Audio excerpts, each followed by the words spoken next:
অগ্নিকুণ্ড গ্রামে সন্ধ্যা নেমে এসেছে ভারী হয়ে। আকাশটা কোনো অজানা অভিমানে কালো মেঘে ছেয়ে গেছে। কিছুক্ষণের মধ্যেই মরমর করে বৃষ্টি নামল, তার সঙ্গে কান ফাটানো বজ্রপাত। আর দমকা হাওয়ায় গাছগুলো এপার থেকে ওপার তুলছে।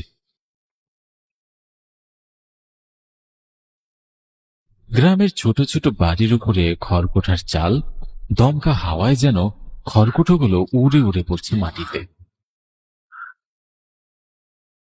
বৃষ্টির পানিতে তা ভেসে যাচ্ছে। বৈশাখের ঝড় বৃষ্টিতে গ্রাম বাংলা যেন এক অন্য রূপ নেয়। অগ্নিকুণ্ড গ্রাম এখনো আধুনিকতার ছোঁয়া পায়নি। ফাঁকা ফাঁকা বাড়ি, কাঁচা রাস্তা, রাস্তার মোড়ের মাথায় একটি চায়ের দোকান।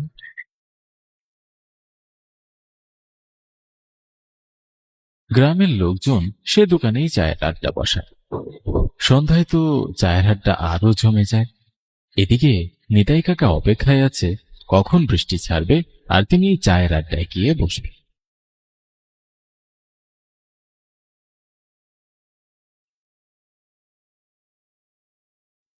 বৃষ্টি একটু থামতে না থামতেই রাস্তায় বের হলেন নিতাই কাকা। ওনার আবার সন্ধ্যায় এক কাপ চা আর বিড়িতে টান না দিলে হয় না। বৃষ্টিটা তেমন একটা ছাড়েনি। ফিরফিরানি বৃষ্টি গাছের পাতায় পড়ে, সেটা আবার ফোঁটা ফোঁটা হয়ে রাস্তায় পড়ে।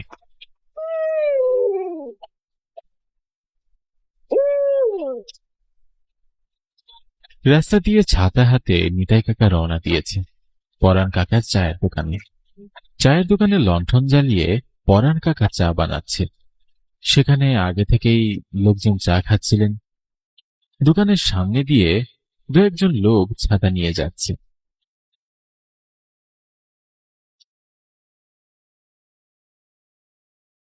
মনে হয় তারা ঝড় বৃষ্টির মধ্যে কোথাও আটকা পড়েছিল। এখন বৃষ্টি একটু ছেক দেওয়ায় কারো হাতে আবার বাজারের ব্যাগ, কেউ আবার সাইকেল নিয়ে যাচ্ছে। নিতাই কাকা চায়ের দোকানের সামনে দাঁড়িয়ে বলে, কি গো পরান্দা, আমার জন্য কি এক কাপ চা হবে? চায়ের টানি তো তোমার দোকানেই চলে আসলাম, দাও দেখিনি এক কাপ চা। নিতাই কাকার চায়ে চুমুক দেওয়া শব্দে মনে হচ্ছে যেন তিনি অমৃত পান করছে। একবার করে চায়ের কাপে মুখ লাগিয়ে চুমুক দিচ্ছে আর গল্প করছে। চায়ের দোকানে আগে থেকেই বসেছিল ঝন্টু আর মন্টু। ঝন্টু নিতাই কাকাকে বললেন, ও নিতাই কাকা, তুমি যেভাবে চায়ে চমক দিচ্ছ মনে হচ্ছে যে অমৃত পান করছো। আর তুমি এত বয়স্ক মানুষ, এই বৃষ্টির মধ্যে তারপরে চা খেতে এসেছ?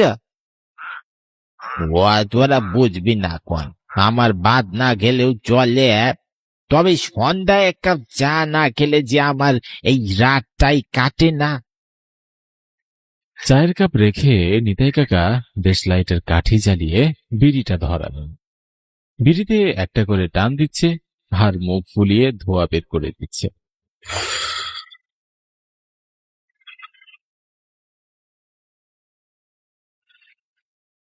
বিড়িতে টান দিতে দিতে সে খেয়াল করলো সন্ধ্যা শেষ হয়ে রাত নেমেছে। আজ আর বৃষ্টি ছাড়ার নাম নেই, তখনও আকাশ কালো মেঘে ছেয়ে আছে। নিতাই কাকা সেখান থেকে উঠে দাঁড়িয়ে তাদের সঙ্গে কথা বলে। মনে হচ্ছে আজ আর বৃষ্টি ছাড়বে না, আকাশের অবস্থাও তেমন একটা ভালো না, দেখছো না কি জোরে জোরে বজ্রপাত করছে। তোমরা সবাই বাড়ি চলে যাও, এখানে আর থাকা ঠিক হবে না এখন। বলেই কাকা বৃষ্টির পানিতে ছপছপ করে পা ফেলছে। মুষলধারে বৃষ্টি পড়ছে আর মাঝে মাঝে বজ্রপাতের শব্দ।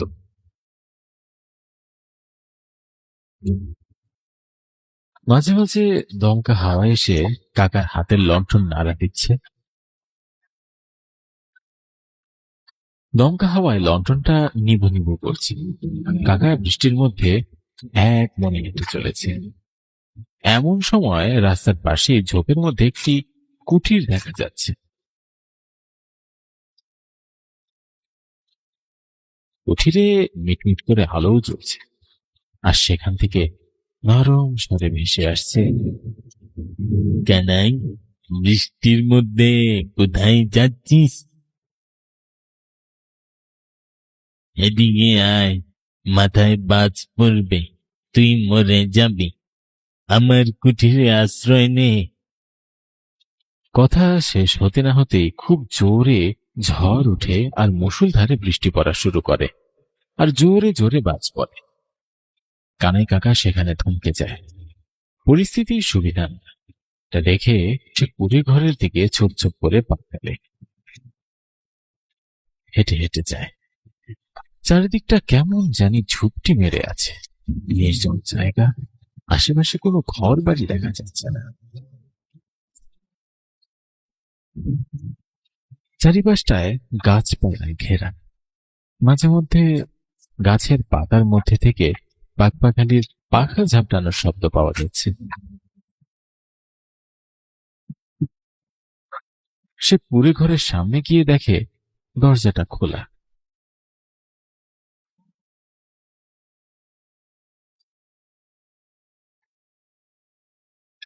সে পুরে ঘরে ঢুকে চারিদিকটায় চোখ বুলিয়ে নেয়। সেখানে কাউকেই দেখতে পায় না নিতাই কাকা। তার মনে কৌতূহল জাগে। সে দাঁড়িয়ে একলা মনে বলে, কেউ তো নেই, এখান থেকেই তো ডাকছিল, কিন্তু কাউকে তো দেখছি না বাবু। পুরে ঘরের ভেতরে একটা লণ্ঠন জ্বলছে টিমটিম করে। ভেতরটা কেমন যেন গা ছমছমে এক পরিবেশ। বৃদ্ধ বয়স্ক কানাই কাকা একটু ভয়ে থমকে যায়। বৃষ্টির ঝড়ো হাওয়ায় কেমন একটা আতঙ্ক ভেসে বেড়াচ্ছে।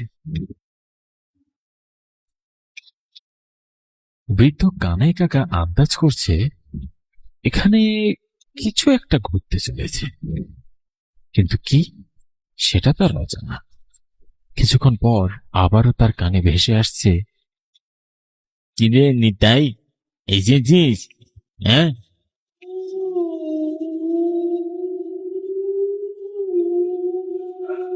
আমি এখানে একাই থাকি রে। কানাই কাকার ভেতরে একটা অজানা রহস্য নাড়া দিতে শুরু করে।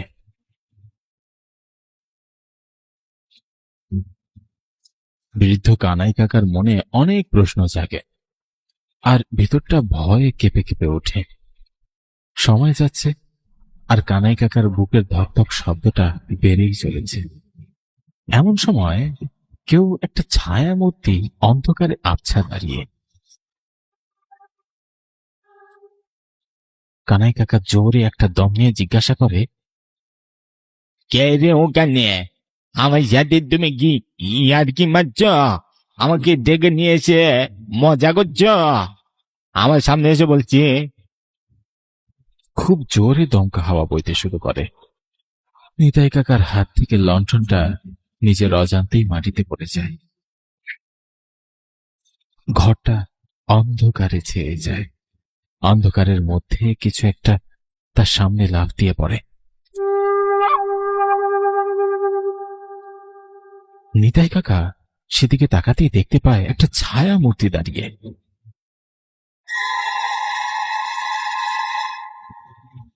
অন্ধকারে চোখ দুটো মিটমিট করে জ্বলছে। বাহিরে বিদ্যুৎ চমকানোর আলোতে খানিকটা সেই বিভৎস চেহারার ছায়া মূর্তিটাকে দেখা যাচ্ছে। একটা কাঁচা মুরগি হাতে সে বড় বড় দাঁত বের করে কড়মড় করে কামড় দিচ্ছে।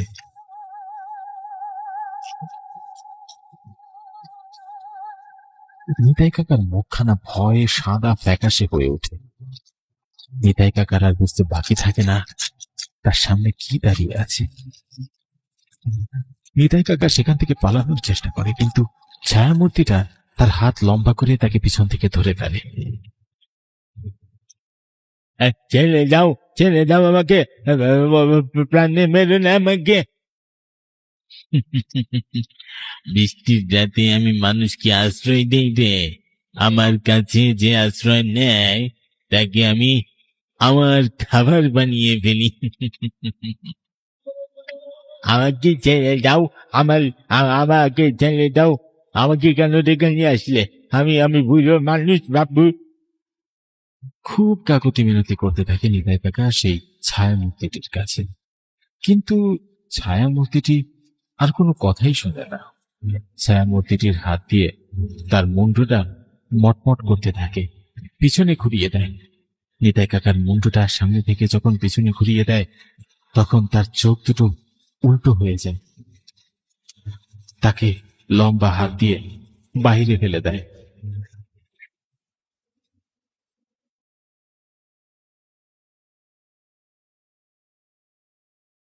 কাদামাটির উপরে নিতাই কাকার নিথর দেহটি পড়ে আছে।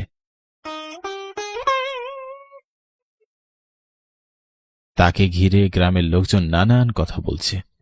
কেউ বলছে গতকাল বজ্রপাতে নিতাই কাকার মৃত্যু হয়েছে, তো কেউ বলছে অন্য কিছু।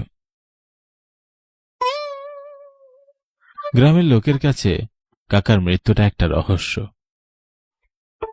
আমার কাছে তো ভালো ঠেকছে না, তোমরা যেটাই কও আমার মনে হইতাছে কানাইটার মৃত্যু এমনি এমনি হয় নাই। এই জায়গাটা খুব একটা ভালো না। আবার ফিরে এসেছে সেই বৈশাখের আতঙ্ক। তোমরা দেখতেছ না কাকার গাড়টা কেমন মটকানো? আগের বৈশাখ মাসে 2টা লাশ পাওয়া গেছে এখানে। ওই 2টা লাশেরও একই রকম ঘাড় মটকানো ছিল। পরাণ কাকার কথায় গ্রামের সবার মধ্যে একটা আতঙ্ক ছড়িয়ে পড়ে। সবার চোখেই একটা ভয়ের ছাপ ফুটে ওঠে। বারবার বৈশাখ কি নিয়ে আসে সেই গ্রামে, আর প্রাণ দিতে হয় গ্রামের নিরীহ মানুষদের। গ্রামের লোকেরা চায় এটার একটা বিহিত করতে।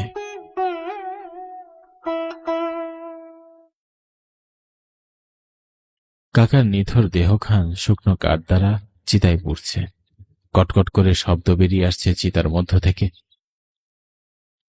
মনে হচ্ছে কাকার শরীর থেকে হাড়গুলো খুলে খুলে পড়ছে, রগগুলো পটপট করে ছিঁড়ে যাচ্ছে। গ্রামের লোকজনরা নীরবে দাঁড়িয়ে দেখছে। আর পরাণ কাকা তখন বলে ওঠে, আজ থেকে সন্ধ্যায় চায়ের আড্ডা আর জমে উঠবে না। নিতাই কাকা গল্পে আর ছন্দে মেতে তুলতেন চায়ের আড্ডা। আজ থেকে সেটা আর হবে না। সব যেন চিতার আগুনের সাথে মিশে গেল।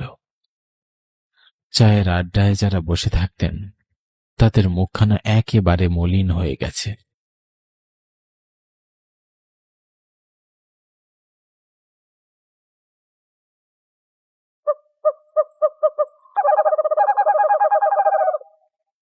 আজ পরাণ কাকার চায়ের দোকানে সন্ধ্যার আসনটা তেমন একটা জমেনি। নিতাই কাকার জায়গাটা ফাঁকা পড়ে আছে। আজও সন্ধ্যার আকাশটা কেমন জানি ভারী হয়ে আছে। কখন জানি আবার বৃষ্টি নামে। ভবানীশ্বর চ্যাটার্জি এই গ্রামের বয়োজ্যেষ্ঠ। ওনার প্রায় 90 বছর বয়স। এখনো পায়ে হেঁটে চলাফেরা করেন। শরীরের চামড়াগুলো কুকড়িয়ে এসেছে। তারপরও উনি কোনো কাজে অলসতা করেন না। নিজের কাজ নিজেই করতে পছন্দ করেন। সে কোনো একটা কাজে শহরে গিয়েছিলেন, সেখান থেকে ফিরছিলেন কাঁধে একখানা ব্যাগ নিয়ে। তার পরনে এক ফতুয়া আর ধুতি, পায়ে এক জোড়া চটি। চটির চটচট শব্দ করে হেঁটে হেঁটে এসে চায়ের দোকানে বসলেন সে, যেখানে নিতাই কাকা বসতেন।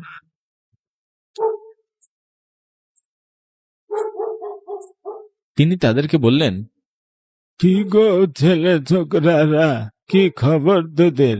দেখছিস না আকাশে কালো মেঘে ছড়িয়ে পড়েছে, তারপর তোরা চায়ের দোকানে কি করছিস? হ্যাঁ, কি আর করবো বড় দাদু, আমাদের মনটা তেমন একটা ভালো নেই। তা তুমি কোথা থেকে আসছো দাদু? আমি সেই 7 সকালে শহরে গিয়েছিলাম। 1টা বাজে, দেখ না ফিরতে ফিরতে সন্ধ্যা হয়ে গেল। তাই ভাবলাম তোদের দোকানে একটু চায়ের আড্ডাতে বসি, তারপর না হয় বাড়ি ফিরবো। কিন্তু তোদের মন ভালো নেই কেন রে? এই বয়সে ফুরফুরে মন রাখতে হয় রে। প্রতিদিনের চায়ের আড্ডাতে এই সময় নিতাই কাকা থাকতেন, আজ যে নিতাই কাকা আর থাকবেন না। কেন রে ছোকরারা, আজ থাকবেন না কেন? কি হয়েছে নিতাইয়ের? বড় দাদু সকাল সকাল শহরে চলে যাওয়ায় গ্রামের খবরটা তার কানে পৌঁছায়নি। চায়ের দোকানে তাদের মন খারাপ দেখে নানান প্রশ্ন করেন বড় দাদু। বড় দাদুর প্রশ্নের জবাব দিলেন পরাণ কাকা। ও বড় দাদু, তোমার মনে আছে ওই বট গাছের নিচটাতে বৈশাখ মাস এসে পরপর দুটি লাশ পাওয়া গেল? সেই একই রকম ঘাড় মটকানো লাশ আজ আবার। সেই লাশটা কার জানো বড় দাদু? কার হে বাছা? আজ আবার কার প্রাণ গেল? আমাদের নিতাই ডাকো, নিতাইদা। লোকটা কাল এরকম সময়ই আমার চায়ের দোকানে চা খেতে এসেছিল, আর সকালে ওই বট গাছের নিচে তার লাশ পাওয়া যায়। ঘাড়টা এমন করে মুটকে দিয়েছে, একদম ঘাড় পিছনে চলে গেছে, আর চোখ দুটো বেরিয়ে এসেছে। বড় দাদু জোরে একটা নিঃশ্বাস ছেড়ে বলে উঠলেন, আরে, বৈশাখ মাস আসলেই গ্রামে কারো না কারো প্রাণ যায়। এরকম তরতাজা প্রাণ হারানো আর মেনে নেওয়া যাচ্ছে না। এটা বিহিত করতে হবে। বড় দাদু গলা ছেড়ে বললেন, তোরা একবার গ্রামে তান্ত্রিককে নিয়ে আয়। বড় দাদুর কথা শুনে ঝন্টু চিন্তিত স্বরে বলে ওঠে, একে কেন দাদু, গ্রামের তান্ত্রিক কেন আনতে বলছো? নিতাই কাকার মৃত্যুটা কি অন্য কোনো কারণে হয়েছে? বড় দাদু ঝন্টুর কথা শুনে একটু হেসে বলে উঠল, ওরে বোকা, তোর মনে নেই গেল বৈশাখ মাসে আমাদের গ্রামের নির্মলের ছেলে নরাধরের লাশ পড়েছিল ওই বটগাছের নিচে?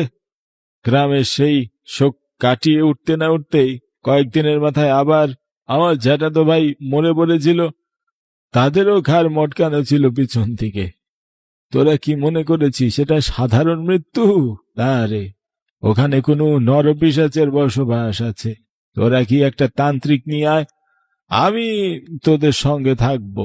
আমার বয়স হয়েছে, আমি অত হাঁটা চলা করতে তো পারি না। মন্টু আর ঝন্টু এরা দুই বন্ধু। এরা যেন দুটি আত্মা, একটি প্রাণ। যেখানেই যাক দুজনে একসঙ্গে যায়। তারা দুজন তান্ত্রিকের বাড়িতে যাওয়ার জন্য রওনা দিয়েছে। তারা রাস্তা দিয়ে হেঁটে হেঁটে যাচ্ছে। পাশ দিয়ে অনেকেই সাইকেল ভ্যান চালিয়ে যাচ্ছে। দিনের বেলায় গ্রামের রাস্তায় অনেকেই চলাচল করে। কিছু ছোটখাটো যানবাহনও দেখা যায়। রাস্তার পাশে দু একটা বাড়িও দেখা যাচ্ছে, দোতলা। আর মোটামুটি সবগুলো বাড়ি খড়কুটো দিয়ে ছাওয়া। তারা হাঁটতে হাঁটতে তান্ত্রিকের বাড়ির দরজায় গিয়ে পৌঁছায়। তার দরজার শিকল ধরে ঠকঠক করে শব্দ করে মন্টু। আর ঝন্টু দাঁড়িয়ে থেকে বলে, কি গো, বাড়িতে কেউ আছো? কেউ সাড়া দিচ্ছ না কেন? তান্ত্রিক তার ঘরের জানালায় এসে উকি মেরে ঝন্টুর কথায় সাড়া দেয়। আছে গো, আছে, বাড়িতে মানুষ আছে। কে চাই তোমাদের? তারা তান্ত্রিককে জানায় তাদের খুব জরুরি দরকার। সে বাইরে এসে শুনলে খুব ভালো হয়। আমাদের বড় দাদু পাঠিয়েছে, তো তুমি একটু বাইরে এসো, তোমাকে সব বলছি। তান্ত্রিক তার সামনে বসেছিল। তাদের কথা শুনে সে জানালার দিকে উকি মারে। সে আসন ছেড়ে হেঁটে হেঁটে গিয়ে দরজা খুলে আর বাহিরে দাঁড়ায়, আর তার সঙ্গে কথা বলে। বল, কি বলবি বল। মন্টু আর ঝন্টু দুজনে সব কথা খুলে বলে তান্ত্রিকের কাছে। তান্ত্রিক তাদের কথা শুনে চোখ বড় বড় করে তাকিয়ে থাকে। তারপর বিস্তৃত স্বরে বলে ওঠে, আমি বুঝতে পেরেছি তোরা এখানে কেন দাঁড়িয়ে আছিস। হ্যাঁ, আমি ভেতর থেকে আমার জিনিসপত্রগুলো নিয়ে আসছি, কেমন? এই কথা বলেই তান্ত্রিক হেঁটে হেঁটে ভিতরে চলে যায়। তার তন্ত্রমন্ত্রের জিনিসপত্র ব্যাগে উঠিয়ে নেয়। আবার বাহিরে বেরিয়ে তাদের সঙ্গে হাঁটতে শুরু করে। সময়টা বিকেল। রাস্তা দিয়ে তারা তিনজনই হাঁটছে। তাদের আশপাশ দিয়ে কয়েকজন লোকও যাতায়াত করছে। কারও মুখে কোনো কথা নেই।